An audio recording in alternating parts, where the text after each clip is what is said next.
Wrestling Sheet Radio. I'm your host, ProWrestlingSheet.com, editor-in-chief Ryan Satin, here with my co-host, Jamie Iovine. How's it going, Jamie? It's going good. Wow, we're looking directly at each other. I know, it feels weird to do that. I'm so used to doing the looking directly at each other thing while I'm doing the recaps with Roca. But Jamie. Roca rotated out.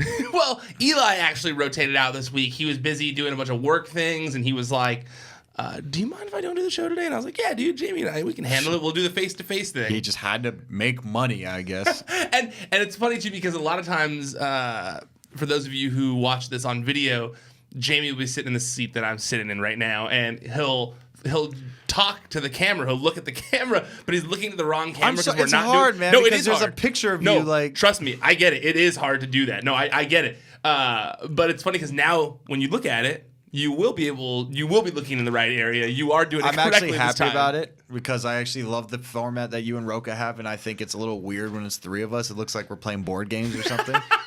It really does. It looks like we're playing board games with microphones. We've got like the toys in between us, so it looks like we're just having a toy sesh going on here. It really does. And so this is it's a little more.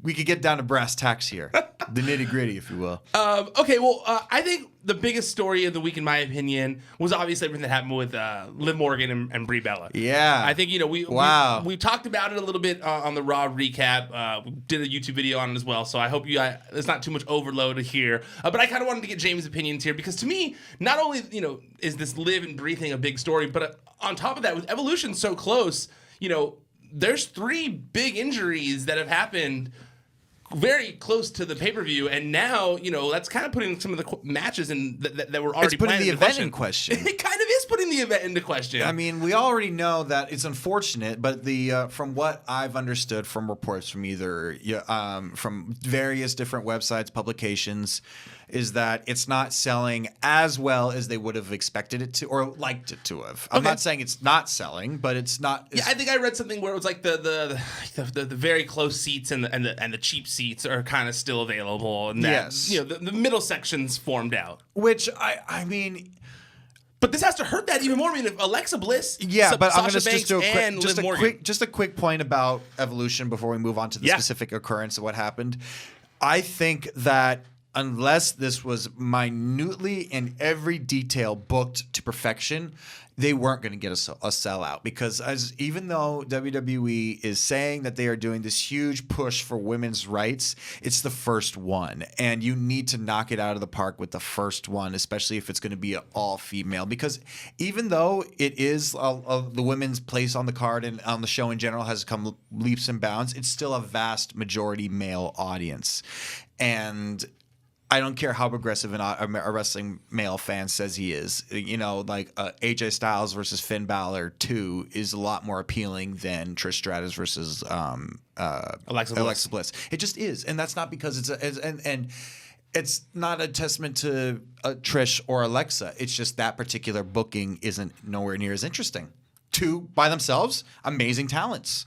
I mean, Alexa Bliss very well could be the next Trish Stratus, but you have to have the same amount of enthusiasm when you're booking that card as the rest of them, and it just doesn't seem like it was. I completely agree with you. I mean, I feel like at least in the booking part right there, where you're talking about, because I think the booking has felt a little lazy for Evolution so far. The first match they announced, the Alexa Bliss versus Trish thing, which is maybe not even happening now, depending on how serious Alexa Bliss's injury is. But even how that got announced by I know that it was an accident on their part, but by somebody flashing it on the screen at a pay-per-view as people were walking in, people were like, oh, so this match is happening? Okay.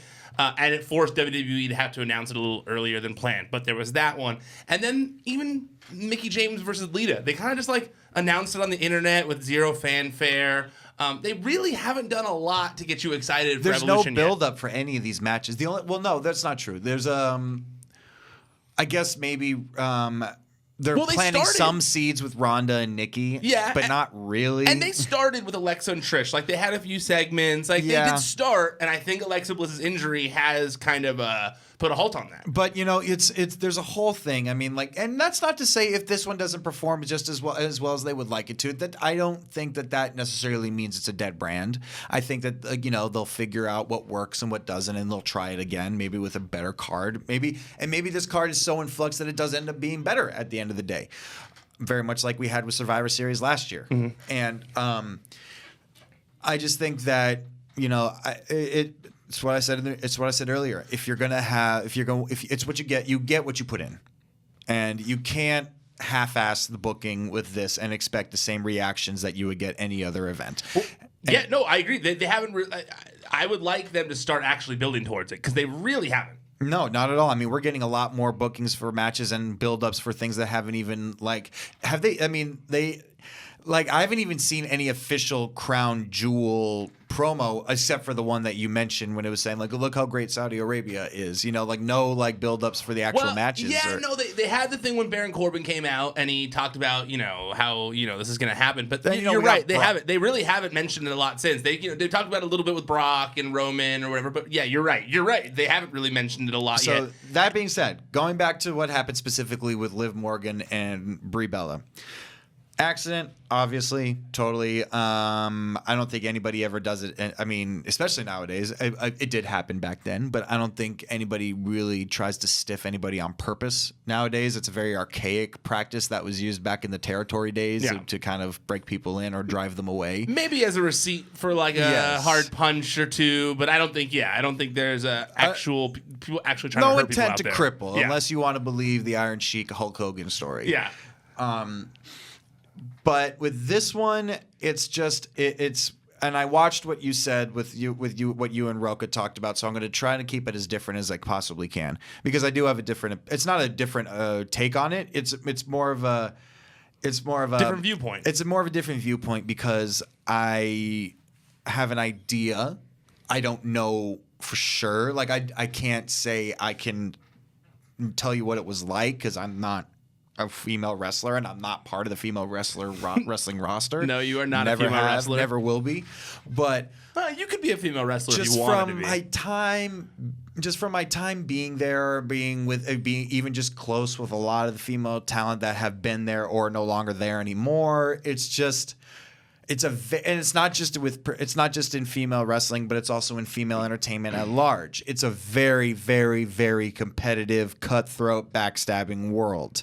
I mean, you could see it with Nicki Minaj and Cardi B. There is no reason those two have to argue, but they feel pressured by the outside world that they have to be at competition with each other. They even said in interviews that they don't know why that they're fighting each other. Nicki started it just because she felt like she needed to because that's a threat to her. And the women's division is the same way. Oh yeah, a lot of these women will act like they're friends on Total Divas and stuff like that, but as soon as one of them goes down, that's blood in the water, man. Yeah, it really is. And my time there, I was like, holy shit, these girls really it's like, hey, if they see that one fawn limping, they're gonna. That's it. They will. Yeah. Oh yeah, no, you're right. And that was that's before the whole implement of part-time female performers started. That was when they were all the same. That's when they were all the same payroll, maybe not the same payroll, but the same placement on the card, the same time allotted. So it really wasn't as the same environment. But now with the Trish Stratus, the Bellas, Lita, all getting called back and getting part-time deals now, much like a Brock Lesnar, Undertaker, Triple H, even though he's not a part-timer. He's kind of a part-timer. He's an executive. Yeah, but a part-timer when it comes to wrestling. Yes. But part-time wrestler. In my opinion, what I've seen and what I've been hearing, again, this is all just speculation. Yeah. It seems that a lot of the resentment that a lot of the males felt towards a guy like Brock Lesnar or Goldberg and stuff like that, the women are starting to feel towards the Bellas and maybe Lita to an extent because that animosity to me is already there. Before this whole incident happened. It's only exacerbating it when people who are very vocal about their spots being taken, like Sasha Banks or Ruby Riott. These are women who, or even to an extent Becky Lynch, who are saying we are putting the grind in all the time. It's our time. Let us do this. We're the women's revolution, not them. They were divas.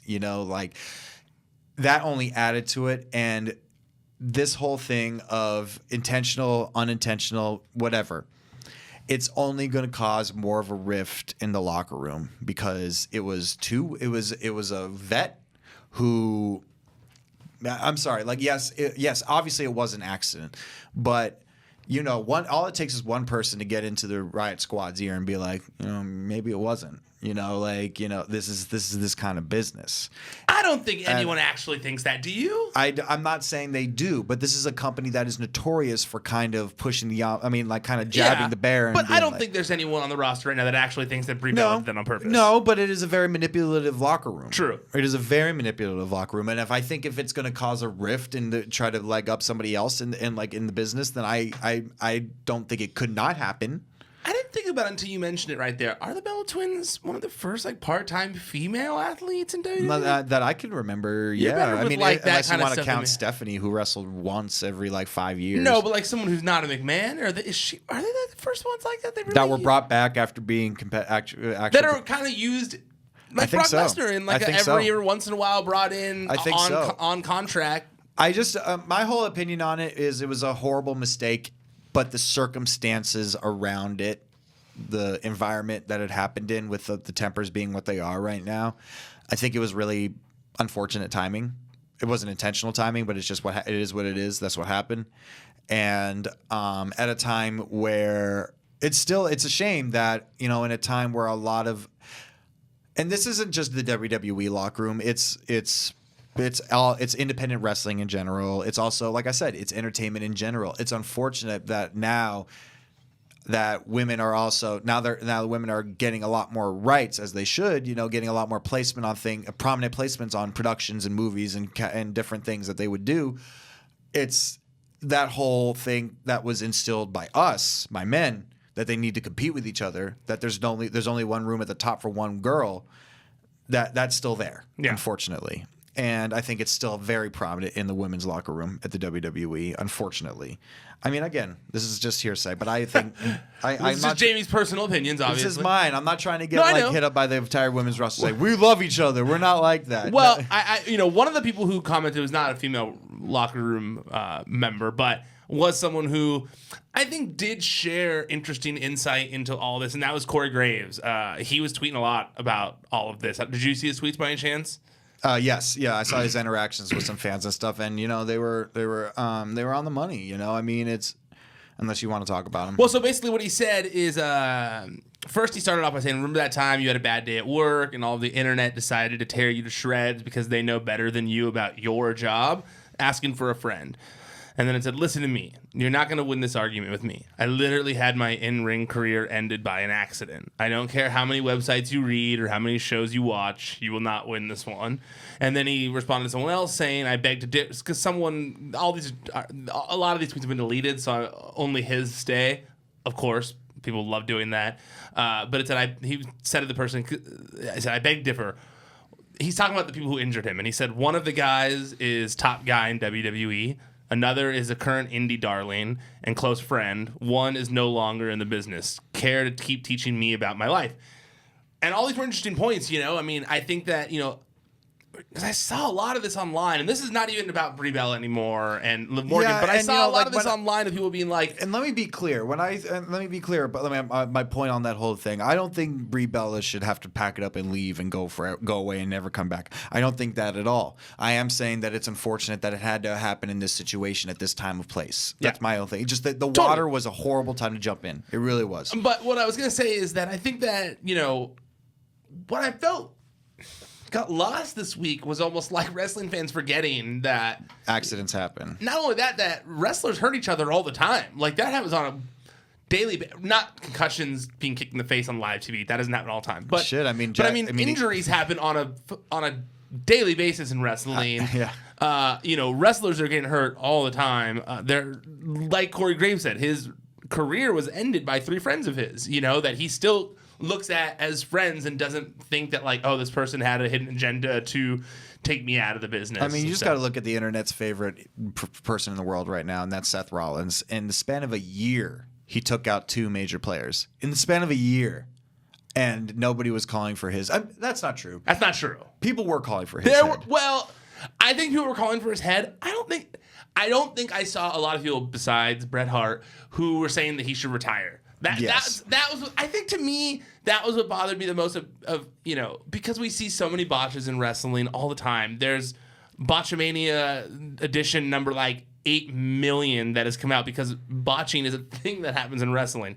And so botches and injuries, those things happen, like yeah, and it's just unfortunate that happened in such a close proximity that they happened a couple times at Brie it Bell was in a a row. perfect and the perfect storm of the Women's Evolution pay-per-view being in flux right now, the rumored dissension in the locker room between the current roster and the older people, because I'm not making that up. I've been reading that. Yeah, but all most of the locker room is like when that article came out over the weekend from that NoDQ.com where it was like the Bella Twins shouldn't be part of Evolution.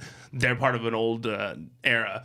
A lot of women from the actual current roster tweeted in support of the Bella Twins saying like, you guys are 100% wrong. The Bella Twins helped us get here. The Bella Twins 1,000,000% deserve to be on Evolution.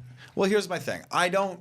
But I'm sure there are a couple that don't feel that way, that didn't tweet about it. Yeah, and I'm really trying to emphasize here that I'm not saying that all the women in the WWE locker room are stabbing each other in the back. That's how it may have sounded, but that's not what I'm trying to say. I am trying to say that there is some feeling there may very well be some feelings of dissension between some of the people who are featured prominently on Total Divas and some who are. Well, I mean that happens in every industry, of course. Yeah. I mean, anyone that's ahead of you, there's people that are going to be jealous of it. Of course. What were you saying? No, it's that was my whole take on it. It's just a really unfortunate accident that's only going to be exacerbated by the situation and time and place. It really is.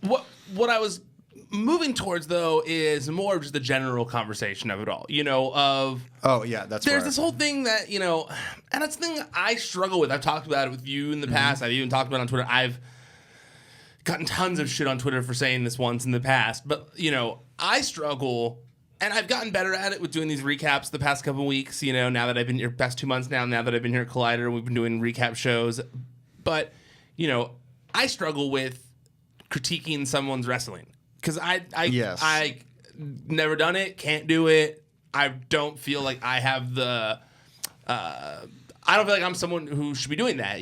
That's me. That's how I personally feel. However, I did produce television for a long time. I grew up, producing television, writing stories. So I do feel like I can talk about the overall creation, the television show as a whole. Yeah. Not necessarily the wrestling, but the storytelling and the putting together of a television show. So I do struggle with, the notion of like, well, fans have every right to tell wrestlers that they suck in the ring or something like that, and I struggle with it. It's interesting because it's a good and a bad. It's the good and bad of wrestling being so accessible now, because now that the internet's around and now that we're getting a lot more, fans are getting a lot more in the know now. You know what I'm saying? Fans are a lot more knowledgeable of the terminology, how matches work, how careers work, how the business works. And so through that, because they know that a fan is called a mark and that a change in direction in a storyline is called a swerve, that because they're saying that, then they feel, not maybe intentionally, but psychologically, they feel on par with at least one indie guy because, they're not in the WWE, so that means I'm a lot more, you're on my level. You're one of I'm one of your contemporaries. Mm-hmm. And I think that's part of, we've been given such unprecedented access where if you told somebody how much access people had to the business back in the 80s, they would have fucking had a heart attack. They would have left the business. They would have been like, I don't want that. No. I don't want that. It's insane. It's an insane level of access we have. Whereas even on the WWE network, there's no wall anymore. Like when CM Punk says, "I'm breaking the fifth wall," I don't know what he's talking about. There's no fifth wall anymore. There hasn't been there for a while, or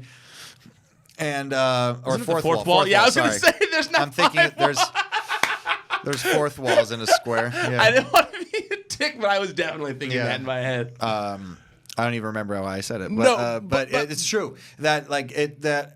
But and I think that's why a lot of these guys become armchair quarterbacks, because in football, there's just as much of an access to the players, to their training, to their stats, to all their different numbers and shit that they have. So people become armchair quarterbacks just as much as football. But see, the thing is like, and it does happen in sports too. I know it does, but it's like when the person watching thinks they know more than the people doing it, and then they start to be angry at the people doing it because they're not doing it the way that this fan thinks it should be done. And that's when it's this weird line for me, when they're angry about it, and I had tweeted to Shane Helms because he was tweeting about it, and I said something along the lines of I couldn't imagine, someone saying like Steven Spielberg, God, he's such an asshole for thinking that he knows more than the fans about how to make movies. And you'd be like, well, duh, of fucking course he does. Like, it's Steven Spielberg. Of course he knows more about movie making than a random guy who watches movies every day. He's been there. He's been a part of it. He's part of cinema. It'd be like someone telling your dad how to produce a record, It'd be like the same thing. And so, like, I feel like some people on social media, I feel like social media started to go too far. Like, the respect, the respect factor of like what you wouldn't say to someone in person is. But you understand what I'm saying though, that like the level of involvement and level of the level of immersion, or if that's a word. It's a word. And I know immersive is a word. No, immersion's a word.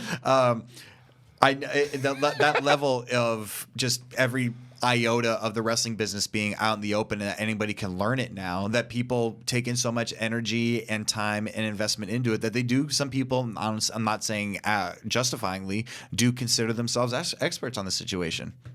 Wait, I'm looking up. It's not a word, is it? Well, okay, so it's about water. It's like though. The Simpsons. Avoision. Well, it says immersion is the act of immersing someone or something in a liquid. IMMER, or is it I? Oh no, deep mental involvement. Immersion. Yeah. Oh no. All right. Immersion's a word. We're good. It is, man. We're good. All right. Let's move topics here a little bit. Remember when Fred Durst said agreeants? Remember when Fred Durst was on our show? Yeah. He's the greatest. That was cool. He is the coolest. Yeah. That guy's the best. That guy used to take you to school. That happened twice. It's not like on a daily basis. I like that you say like, oh, it was Fred Durst in his red hat took me to school twice. Like had that's a Beamer then too. It was sick. All right, movie topics here, and that is something I was honestly very bummed about this week, and that is Joey Janela suffering an injury. Quite an injury, man. It looked like his leg went upside down when he hit that mat. He hit that. That video is brutal. And you know what? I actually talked to Joey on text 2 hours before the show. Tonight, you mean?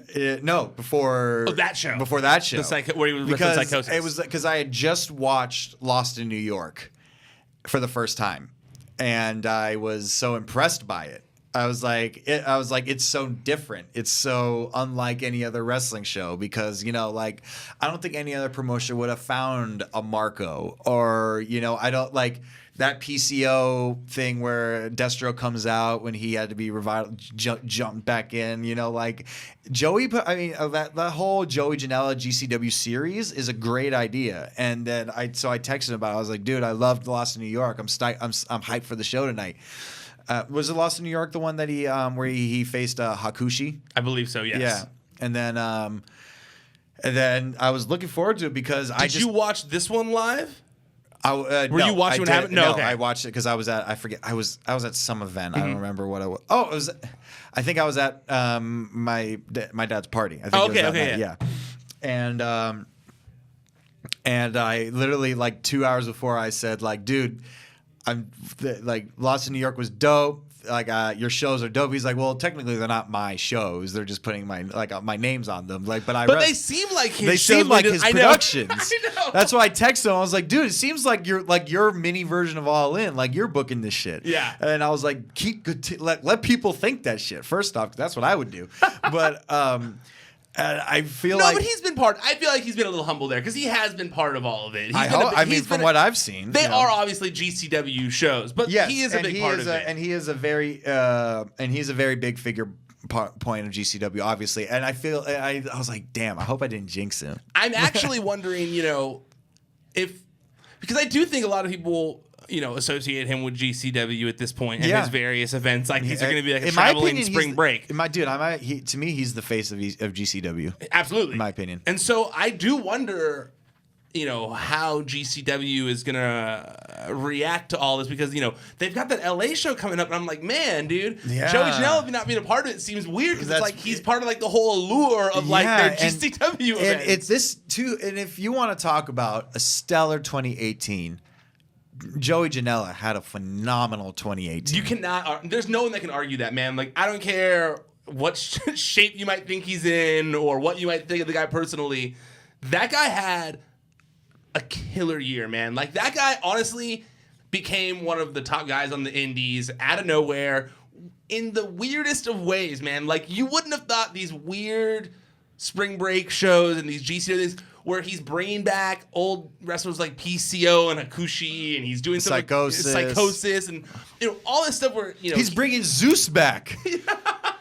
All these things like that, where and obviously like he said, GCW is involved too. There are people behind the scenes as well that were very involved in making it happen too. But I'm sure he is a huge part of it, being the face of it, and I completely agree with you. I mean, I didn't really like the guy. A couple of years ago, we had a thing where we had dislike for each other, and since we've obviously made cool, and like, man, I'm such a big fan of his now that this like legitimately bummed me out because he has been a shining light on the independent scene. I mean, at Bola, I would argue that he had one of the maybe had the singles match of the weekend between him and Bandito. I mean, they tore the house down. I mean, the first time I ever saw Joey live was at Bar Wrestling last October. No, not last October. I'm sorry.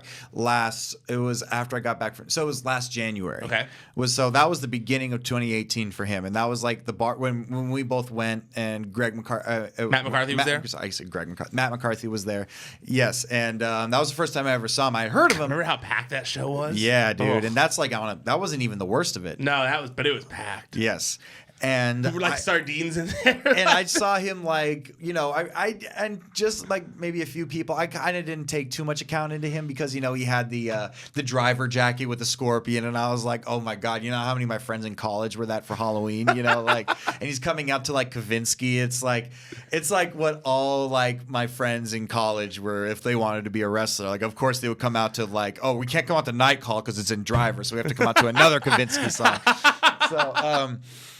And of course, it's unfortunate that you should never, especially in the world of professional wrestling, write off a wrestler just based off a first look. Yep. You should never, because it's time and time again it showed you that is the wrong way to think about it. And I was proven extremely wrong with Joey Janela. And it wasn't same so much, for me. Exact same way for me. And I really started to get a better idea was when I was with MLW and I had a segment with him, and it was the first time we had met, and it was so funny because the first time we had met, he had a really bad flu. Like, the first time he was supposed to be in this segment, and we had to ride him out because he was too sick. Like, he could barely stand. And this spot called for him to blow cigarette smoke in my face. Oh, I remember you telling me this. Yeah. And I was like, and they read me the script, and they're like, okay, then he does this. And I looked at Court in the face, and I was like, dude, you see him and you want him to blow in my face? Like, this guy is like coughing up like all sorts of colors and shit, and you want him to blow in my face? And I was like, Joey, no, this is the first time we met, and this guy probably feels like he doesn't want to work with me. And I was like, no, I'm just like, don't take it that way. Like, I just don't. You're sick. You're very sick. You shouldn't even be here right now. And I don't want this guy to have you tell you to blow in my face. Anyway, it didn't happen. They sent him home, and then fast forward a month later when we went back. I was like, maybe they're like, no, we want you to blow. We still want that spot. I was like, all right, fine. I guess we're going to do this. And then fucking gentleman. He really was. Like, he felt so bad. He was like, dude, if you want, like, I'll kind of like not do it around. I was like, dude, just let me have it. If anything, it'll make the reaction better. And he even apologized afterwards. Really not. That's what really kind of. And did you get sick? I didn't get sick because it was afterwards. Okay. It was a month after. He had said, you never know. Yes, you never know. But especially with the bad boy. No, yeah, exactly. But jokes aside, I really got, because he was cutting a promo on me in that segment, and I really got a good taste of what kind of worker Joey is. And it's not so much that because Joey isn't a crazy worker in terms of his moves. Well, not in terms of his moves, but he's a pretty crazy worker. No, I'm saying his moves in terms of like flippy-flip, acrobatic shit. Just jumping to the outside. Yeah, a lot of that, and, but like, he's on like the chairs and shit like that. His flying crossbodies aren't the cleanest looking things in the world. But and that's where he got injured. Yes, and that's not what he's known for. But that's why. Well, that chair thing that he does, though, is pretty fucking nuts. Which one are you referring to? Where, like, when he's like, he'll do like where he's like sitting in the chair and then like, or he'll land in the chair. He has like a lot of upright chair things that he does. Like even at PWG, the chair was in the ring, right? Upright. And you know that move that Bandito was doing, that German suplex thing? He had the chair open, and then Joey was, so the chair was like, for those of you watching the video, chair was here, Joey was standing here holding onto the ropes, and then Bandito like did the flipping German suplex through the chair. So when he did a German suplex through an upright chair, it was brutal. Very brutal. I don't know if I explained that well, but it was very brutal. He's got a great mind. Yes, he does. I agree with you. An incredibly creative mind. I agree with you in that sense 100%. Like, I mentioned it on one of the recap shows this week. Like, we only did one. So on the Smackdown recap, I talked about it this week where I said, like, MJF came up because I was talking about how... Another incredible mind. Where I was talking about how, there are certain people where there's not really like a gray area. Like their character is very defined. Like you understand their character. And right now, a lot of the indies are doing that better than the main roster right now in terms of the defined characters. I mean, there's a lot of popular guys right now. Included. Like they haven't really been defined as heels or faces. No, well, they're mostly faces. The Young Bucks are faces. I remember when I first got into the Bucks, man, and you were trying to tell me like, oh, they're heels, like back in like 2016 or something. Well, they were back then. They're acting the same. But they were also super kicking Candace in the face with cleats, so they were heels. That I suppose, but it's still it's harder. It's not a fault of their own. It's just harder to establish yourself as a heel when there's so many different places that you're going doing different things. Well, I also think that, not having to be micromanaged and getting to create your own character, when someone who has a good mind like that has that opportunity and they figure that out and the switch turns on for them, it helps a lot. And I was saying MJF is one of those people where he's so dedicated to his character that I think it's why he has risen so quickly on the independent scene. And same for Joey Janela. Like, his character became very defined. You understood that he's a bad boy. He's a dick. He smokes cigarettes. He's out of shape, kind of. But he's crazy like Mick Foley, and like that. I think that's why so many people have gotten behind it, I mean, so people really roll their eyes a lot of the time when a guy wants to involve his wife or his girlfriend. Sabu, but Penelope really helped because she got in there, man. Oh yeah. She got in there. I hope that she's able to work in the meantime, and I honestly would like if he becomes her manager while she does. Why not? It makes sense. That way you still get back Joey Janela. Yeah. He could still do the entrance. He's entertaining enough to where he could still be there in a cast to make some money. And they're both so creative that they could figure out something. I think so too. Now, I didn't give the full rundown, but Joey basically put out a video this week as an update on his injury. Said that he could be out anywhere from like up to 10 months. He said like 6, 7, 8, 9, 10 months. So he was very vague about how many months. But they probably won't know until after the surgery is done. So he said 10 seemed like the max though of how long he could be out. He shared a list of the injuries and there was a lot of them. It said it was a complete or near complete PCL tear, complete tear of the MCL, impaction fracture of the medial femoral condyle, mild he was having trouble with these too. Some of these are tough. Mild bone contusion of his lateral tibial plateau, sprain of a ligament, partial tear of a ligament, ACL sprain, and a small knee effusion. So lots of stuff there. I really hope that he can get back as quickly as possible, though, because he really has become a shining light on the indies. And he's just, the momentum he had was incredible, man. I mean, like everything he'd been doing, every match that was like a quote unquote like indie pay-per-view, whatever you would call that, it's still a pay-per-view, I guess. But all of those, even if he wasn't the main event, he was the focus of the card, and that is just testament. It really is. When like one of the most talked about things at WrestleMania weekend was Joey Janela. Yeah. The PCO thing, I was listening to PCO on Steve Austin's podcast. I don't know if you listened to it yet, but not the second part, the first part. I listened to the first part too. I haven't listened to the second part yet either. But in the first, then you heard this. Then in the first part where he was saying basically that like he was on a show with Joey and Joey saw him and was like, "You need to be at my spring break." Yep. I feel like that right there is like. Case in point. Nobody was paying attention to anything PCO was doing until he was on the spring. No one cared. No one paid attention to it. Nobody. And now he's like now he's on Stone Cold. He's off on Stone Cold saying that he's podcast. Made more money now than he's ever had in his entire career. How crazy is that? If true. Do you don't believe him? I don't know, man. He also said Destro has 8,000 calories in the morning. I don't know how that's physically possible. Well, Well, I know that someone who follows me, I forget who, I think it was Rover who tweeted it, but he quote tweeted me when I put that on Twitter, and I guess that would mean that he made at least six figures this year, because the contract that he had in WCW is public record now or something like that from lawsuits and stuff. And he made, I think it was like a little over in WCW? In WCW. What was he for in a year. WCW? He was in WWE, and then he was in WCW off and on What for was his various character years. in WCW? I think he was just Another French Canadian. what was his name when he was in WCW? I'll pull it up right now. I'm pulling it up. He was in 1996.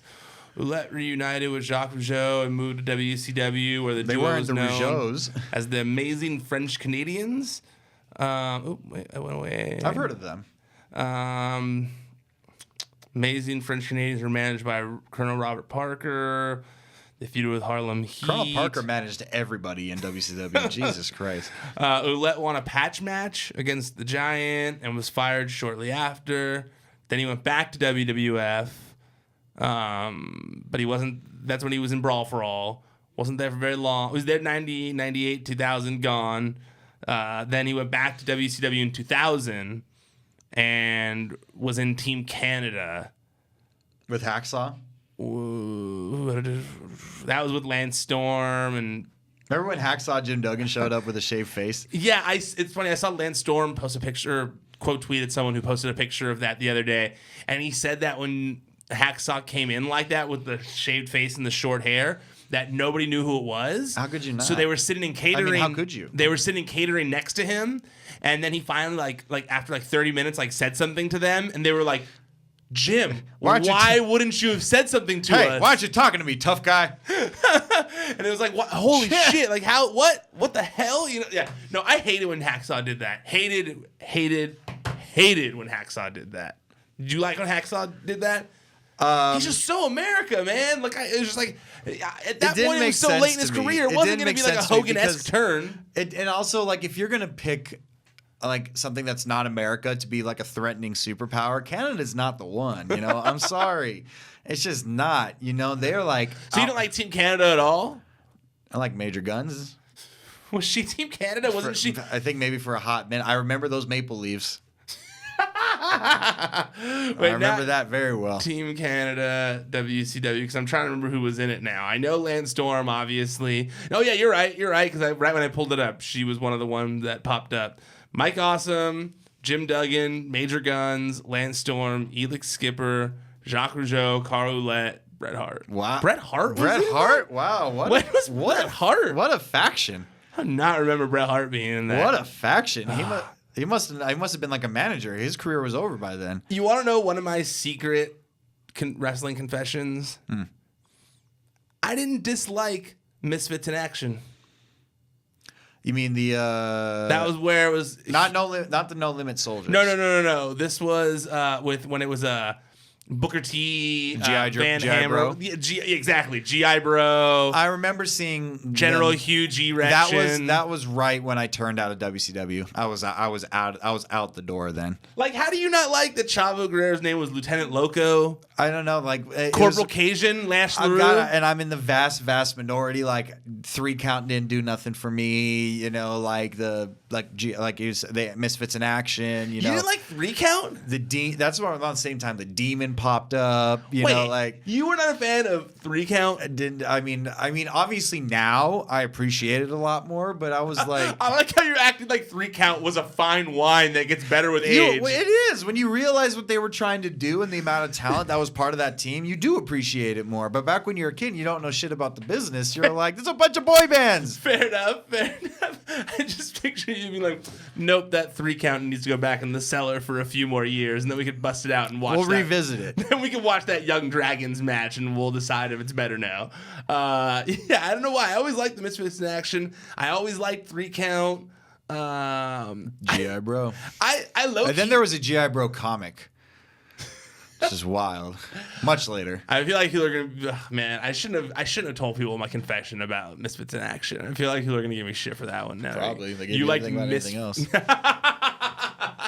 All right, moving topics here, and that I want to talk about a little bit about Fighting Spirit Unleashed, which is this weekend.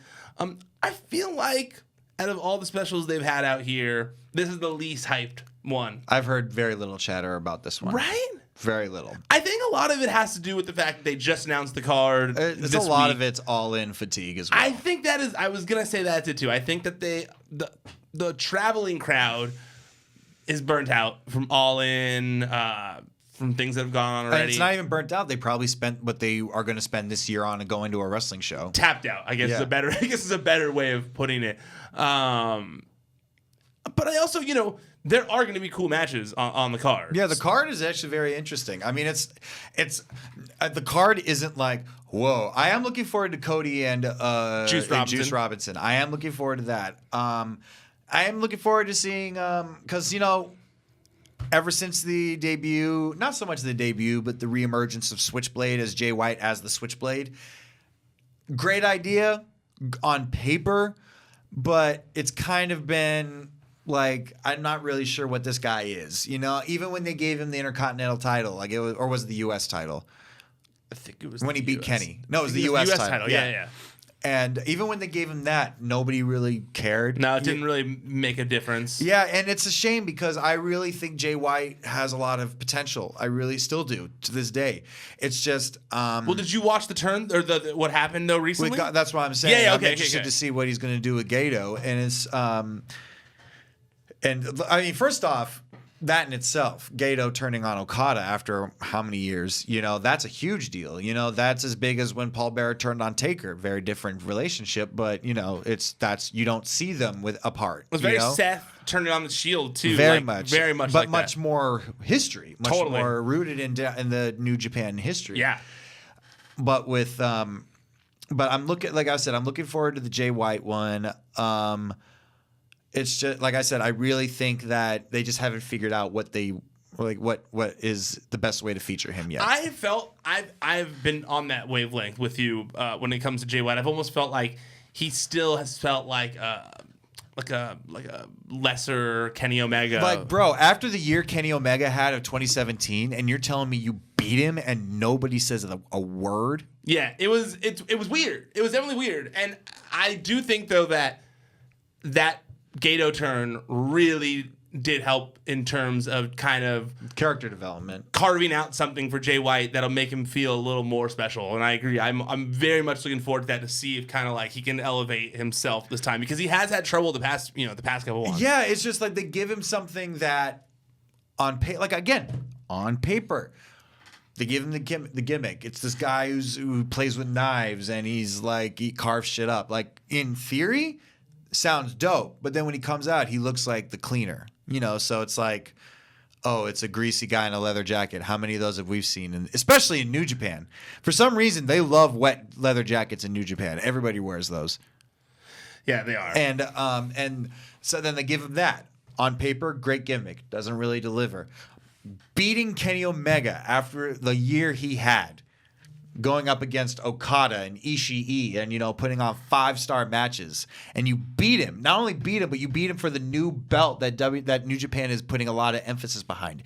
Again, nothing really, noticed, but nobody cared, So they've been giving him things. It's just, it's been missed. It's been not a huge miss, but it's missed. Man, I just got to say, for those of you who have been listening to Wrestling Sheet Radio since Jamie first started on the show, it is insane to me how much wrestling he's added to his plate. Like, in such a short period of time. I am so freaking impressed. You guys have no idea. Like, I'm sitting here right now being like, man, Jamie's over here talking about like the history of New Japan and Gato and turns and what's more meaningful for New Japan. I'm like, Jamie didn't even know that was just not on Jamie's radar 2 years ago or whatever. And to be honest, I still don't know how I do it. It's a lot of stuff. The fact that you do it is insane. But well, no, and not only that, but I just want to give props to Jamie. He was not only mentioning those things, but he was also watching the Joey Janela thing, the New York thing. That's I gotta say, for someone who was I appreciate his that, whole Ryan. life pretty much a WWE loyalist, pretty much. Yeah. it's damn impressive to have seen that just in 2 years he's just from doing this pretty much has really led to all that. That's freaking cool. You have helped me out a lot with that, man. Honestly, doing the website has introduced me to way more things when it comes to wrestling too. Like I loved wrestling, but I was kind of like you, and I still am. Obviously everyone knows WWE's the bulk of what I cover, but I'm the same way. Like, man, like this website has opened my world to all new things, which is why I get so mad when I get shit for like a Puma King thing, where I'm like, man, this website helped me discover all these kinds of things. That's why I like doing this every day. I get to enjoy learning new people funny, all the time. This is the only the professional wrestling community where you would get mad for discovering something. It's like, oh, this is neat. You didn't know about that. It's like a movie that you never heard of before. It's like, fuck you who never watched Seven. Oh, sure. I haven't seen Seven. That Seven is. I think that's why I brought it up. Okay, because I think I remember you said that you haven't seen it. One DVD, it's just like sitting there, and I haven't watched it for some reason. It's great, man. It's a really special. What's in the box? I want to know what's in the box. The DVD's in that box, and you haven't opened it yet. Okay, so I'm also looking forward, obviously, to Golden Lovers versus Okada and Ishii. Yes.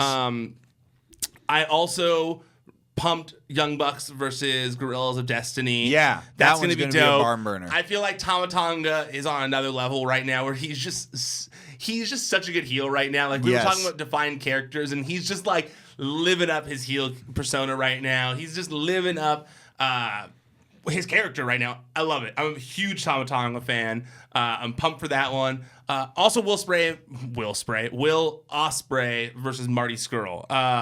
I love Marty Scurll. Marty Scurll is a great wrestler. But, man, Will Ospreay, when you watch his matches lately, he's just, like, working on another level. Like, he's just, like, I don't know if it's, like, a compliment to say this, but it is when I say it, so I don't want it to sound like it isn't. But it's like watching a video game. Like, it's just so effortless. It's like flying around, things are happening, and you're like, how is that guy not so burnt out from just running around, like so tired? What's so special about a guy like Will Ospreay or like even a Ricochet or guys who are able who just have crazy cardio? Yeah. Seth Rollins. Yeah, I mean, these kind of guys, they do operate on a whole other level that we really can't really grasp. And what's so special about them is not so much their wind. For me, what I admire so much is not so much the wind, but how well they know every inch of the ropes, the corner, the mat, everything. Like you have to, because a lot of the shit they do, it's a lot of leaps. Like, okay, back of my head, I know that post is there, so I better just not even looking back to maybe see where it is. It's just knowing where every single screw, hook, everything is, and to me that's the most impressive part. Yeah, it's like when you watch a movie and they have it's like how Iron Man, how like the suit knows where everything is. Yeah, and it's just on autopilot flying over things. When you come home late from work and Erica's sleeping, you don't need to turn the lights on. You kind of have a general idea of where everything is, and it's the same thing with him. Erica does need the lights. She bumps into shit all the time. I believe it.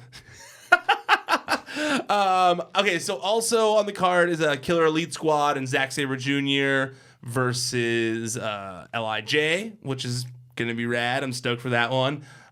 Very excited for Best Friends in Goto versus Jeff Cobb, Chris Sabin, and Flip Gordon. I'm really happy that they're giving a lot of love to New Japan has been giving a lot of love to Jeff Cobb lately. Yeah, a lot, and it's dope. Yeah, I could see him being someone that they really like out there, like on a more permanent basis for sure. Like he has such potential, and right now he's on a hot streak after winning Bola. Yeah, I could see him being someone that they maybe want to invest in. I don't know why they wouldn't, to be honest with you. He fits their style perfectly. Yeah, and they could put him with anybody. Imagine Jeff Cobb and Ishii. Yeah. Oh, I want to see it. Fuck. the battle of no necks. Just throwing Otis of Heavy Machinery in there. Did you watch that match this week? Yeah, dude. I haven't seen it yet. Was it good? He crushed it. Okay, He did all right. great. He did great. Otis did great. Yeah, I heard he I haven't watched it yet. I'm actually a few weeks behind on NXT. I was catching up as I was waiting for you to get here. So I'm a few weeks behind. I'm still on what did I just watch this? Where I'm at, Johnny Gargano versus Velveteen Dream, I think is where I'm at. So I'm a few weeks behind. But I By the way, this is just a thought that popped in my head before the show. Velveteen Dream gets his own talk show when he goes to the main roster. Without question. Right? He has to. Yeah, the experience. The experience. The Velveteen Dream experience. Yeah, of course. If they don't, it's ridiculous. That's money on the table right there. No, what was it? Oh, so Otis got most of the offense in that match? He got a lot of it. They really made it look like, Ciampa escaped by the skin of his teeth. It really did. I like that. Yeah, well, that's what they've been. If you notice, that's what they've been doing a lot with Ciampa. He hasn't been dominating these wins, which I like. Yeah. I think that's good. And that it works good for him. And, he's living the gimmick, even so much as not being in the video game. Well, I think it's a perfect segue here. And that is another thing that happened actually today was the WWE video came out last night. But after NXT, WWE.com put out a video where Undisputed Era is being interviewed. And Nikki Cross interrupts. And she says, we're forgetting the most important thing. I know who attacked Aleister Black. And then she giggles like she does, and then she runs off. Now, I understand that, her character, this is kayfabe here, but, her character is not supposed to be the most stable individual, but it seems like this is where they're going to go to explain the story, that she's the Maggie of this whodunit scenario. The baby did it? Yeah, and so, no, Maggie is the one who did it and the other one. You're saying she's going to say, I know who did it, it was me? You're thinking that's what happens? No. You think that they go that? I saw. Okay, so I was going to pose that because a lot of people. I tweeted it. Who do you think did it? And there were like 4 people that most people thought it was. There was a lot of people thought Nikki. I don't think it's going to be Nikki. I don't see the payoff there. A lot of people said Candace. Again, don't see the payoff there either. A lot of people said Johnny Gargano. Which, would be like, oh, okay. But do you want to see a Johnny Gargano heel turn? Well, also it's because, it would be like, oh, of course. Because, they just had an issue before it happened. So there's and we saw him angrily walking in. Yeah, so it wouldn't be that much of a reveal. It would be a reveal, but not that much of a reveal. Even people give this segment all the shit in the world, and yes, as a whole, wasn't that great. But when they said fucking Rikishi ran Stone Cold Steve Austin over, I don't give a shit. Nobody saw that coming. Nobody guessed it was Rikishi. Not in a million years. The dude with a thong, not in a million years. But it threw me. I was like, oh, it got me interested. Unfortunately, Are you over here praising Rikishi being the driver? No, I'm praising the reveal. I'm praising the reveal because it threw me I was like, because I had to tune in. I had to, because I was like, what? Why? Why would this happen? And then we'll find out. And then he said he did it for The Rock. And then eventually they were just like, okay, well, we can't change it, so we should just say he's working for Triple H. We can't go back and erase that what he said. So let's just say he was working. Because then it eventually got there. They had to go like this, but they eventually got there. And so if they want to go at it like fucking Otis did it like that. I was just gonna say if they want to go out of left field like that, they'd have to go Otis. Yeah, Otis did it. That'd be insane. I would like. Okay, so the other one was Matt Riddle. That was the 4th one, which is also a terrible idea. Which doesn't make any sense. Especially because clearly this Cassius Ohno stuff they're building up on TV is leading to Matt Riddle's debut, since he keeps talking about. Whoever the next big thing that comes into NXT is, that he's going to take him out. Obviously, he's talking about Matt Riddle. That's the one person who's the most hyped person. They've worked together a million times. They're going to have a great match together. It'll be a great debut. And that's what we're going to get to see because it's TakeOver LA. Oh, that's right. Yeah. It's the first TakeOver out here, right? Yeah. I'm so excited for it. Yeah. Well, there was the TakeOver in San Jose for WrestleMania. Because when they started doing TakeOver, SummerSlam was in New York. Yes. And there was the one at WrestleMania at San Jose, but down here. This is the first LA TakeOver, which I'm pumped for. I feel like their first LA Staples Center show, they've never really done a full weekend here. yet. No, this is going to be the first. Well, yeah, the Survivor Series one is going to be the first one. Yeah, because they've had events here, Hell in a Cell, SummerSlam, and whatnot, but not like the full weekend. Yeah, the destination event type thing. The person who I think it's going to be is Ciampa.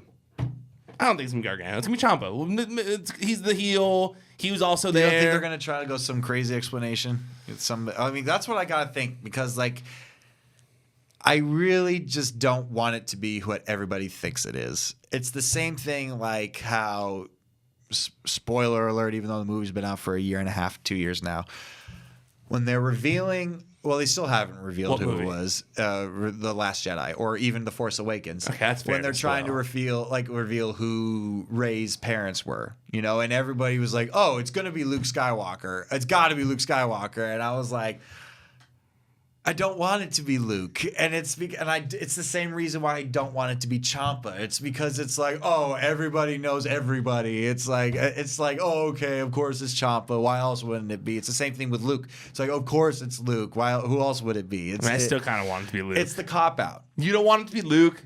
No, I actually want it to be Obi-Wan Kenobi's daughter. I do too. That's who I better. low-key want it to be. Because my whole fan theory is that Obi-Wan had to sit around on Tatooine for about 20, 25 years. Probably got into some strange, the whole the Jedi Order's dead. There's no more rules now. What's to stop you? That's how I look at it too. Like, he was just sitting around. Maybe we don't know that he was defending a family or whatever. That is 100% how I hope it goes too. Is that and then if they go that route, then it leads.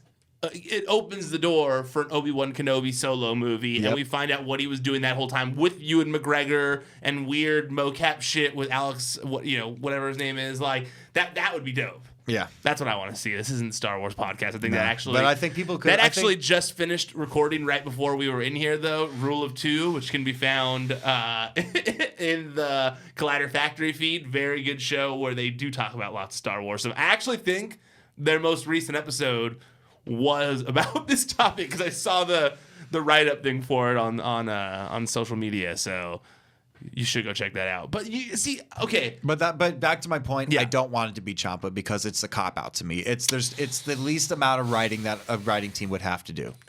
I just look at it as, and I'm gonna pull up the roster right now, but I just feel like there's not a lot of other options out there that makes sense, really. I totally understand what you're saying. I completely understand that. I get, it is the most technically it's the most boring of all the options, especially because of the wide net that they, threw out there by filming this video where every single roster member was basically saying. To me, with Ciampa putting him on the shelf, you don't need the mystery. You just have him do it. But okay. Just while we're talking here, I want you to scroll through this roster. There's nobody else that really makes sense, in there. Gargano's turn wouldn't make any sense. Candace, Dark Candace, who helps Evil Johnny, no one wants to see that. Lars doesn't make sense to you? I mean, it makes sense, but do you want it? Is that more rewarding than it being the main event scene and getting back to where Aleister Black's in the main event scene? Because I do want to see Aleister Black in the main event again.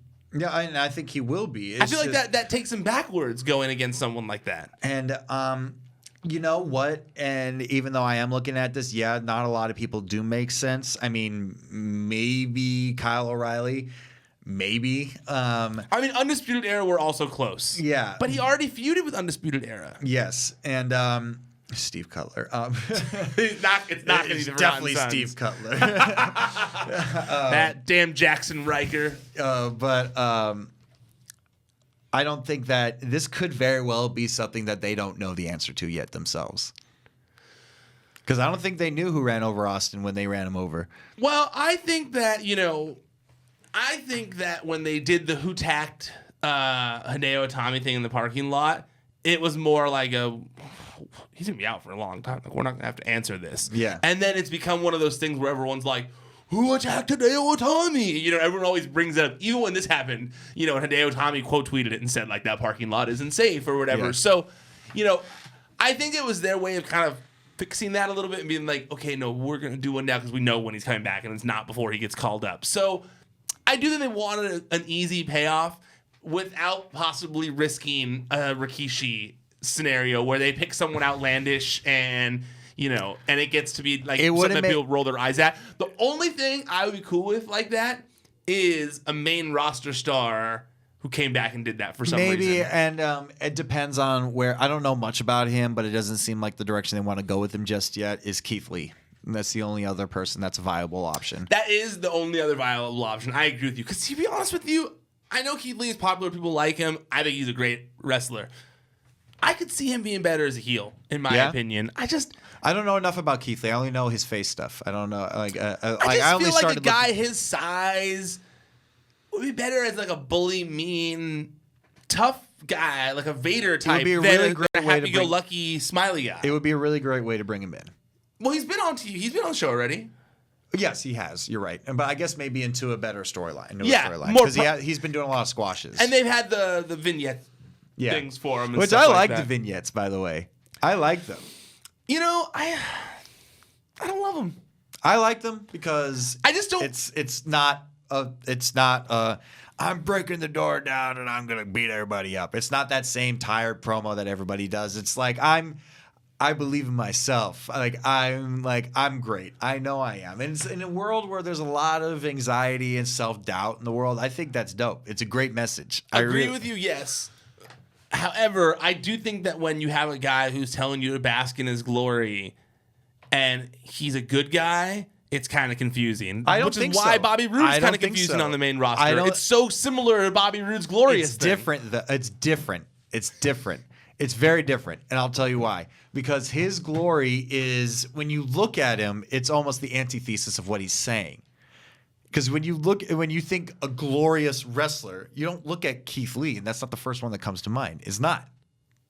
Do you think that is that the message of his whole bask in my glory thing? Is that he doesn't look like an average wrestler. He doesn't look like Aleister Black or freaking Tommaso Ciampa with shredded abs and shit like that. But he is still that guy. He's that guy who's just like, I'm the best. I'll be honest with you, Jamie. I've never liked the bask in my glory thing until you just described it that way. That's how I see it. And now I love it. That's how I see it. I think you just made me love the bask in my glory thing. Because I think he knows that he's a little chubby, he's definitely got a few pounds on him. He's definitely not the most attractive person on the roster. No offense to him whatsoever. Yeah, he's a pretty good looking dude. He's got a cute face. I wouldn't be the most attractive guy on the roster. You got a cute face, dude. Don't worry, man. But be and that you're as buff, it may. so yeah, he's cute. You're cute. Be that as it may. I think that that's how it was read to me. Is like, I'm great. I'm comfortable with myself. I'm glorious. Like, bask in me. Like, you guys should be along with, because it's I never looked at it that way, but that's how I see it. If that's the vibe of it, I'm with it. Actually, I think I'm with it now. I think you've just turned me on the whole thing. So good job, Jamie. Thank you. There it is, man.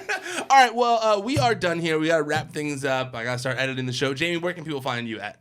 You can find me on Twitter at JAMIE_IOVINE or on Instagram at JAMIEIOVINE. And you could find me and my client Royce Isaacs this Saturday at the Championship Wrestling from Hollywood taping. Like I said, it's this Saturday. Tickets are still available. We are challenging Rey Rosas for the TV title. I like it. So, and then still nothing you can't say on the network thing yet? I know when it's happening. No, I know when you know, everything's because I know too now, but you just can't say it yet. No, but and is there a place they can follow when it does? Yes, of course. Yes, you can follow at Network Live. That's NTWRKLIVE. But let me just double check that it's not an underscore, because I screw that one up all the time. I don't think it is. No, it's not. Just NTWRKLIVE Network Live. That's where we're going to post all our stuff. And to be honest with you, you probably won't even hear about it launching until maybe a couple days before, because that's just how these things are. Fair enough. All right, well, you can find me. I'm at Ryan Satin on social media. The website, ProWrestlingSheet.com. It's at Wrestling Sheet on Facebook, Instagram, and Twitter. If you're listening to the audio of this, go check out our YouTube channel. That's where you can see the video of it. It's youtube.com/C/Wrestling Sheet. You can find this show. You can find the recap shows. You can find videos that we do with the news hits, lists, all sorts of different content on there. So please go subscribe, like the videos, leave comments. It really does help us out a lot. It's youtube.com/C/Wrestling Sheet. And if you're watching via YouTube, go check out our audio feed as well. It's Wrestling Sheet Radio on Podcast One, iTunes, wherever you get your podcast. Well, I shouldn't say wherever because I've noticed that it stopped uploading to certain ones. I'm working on figuring out why it's not on Stitcher, why it's not on Spotify. I'm only one man, though. I can only do so much work. I'm doing my best to figure it out, but go subscribe on there. There's other shows besides this one. There's the recap shows we do. There's Top 5 with James and Kevin. This week they listed their top 5 WWE six-man tag team matches. That's a mouthful to say. It was tough to say. But they have a top 5 list of six-man tag matches that occurred on WWE pay-per-views. It's a fun episode. Also, Best of the Rest comes out on Saturdays with Aaron Turner, Rachel Sam Evans, where they talk about everything going on that didn't happen on Raw or Smackdown. Okay, that's it. We're done. Officially tapping out for now. Until next time, stay out of the dirt and keep your eye on the sheet.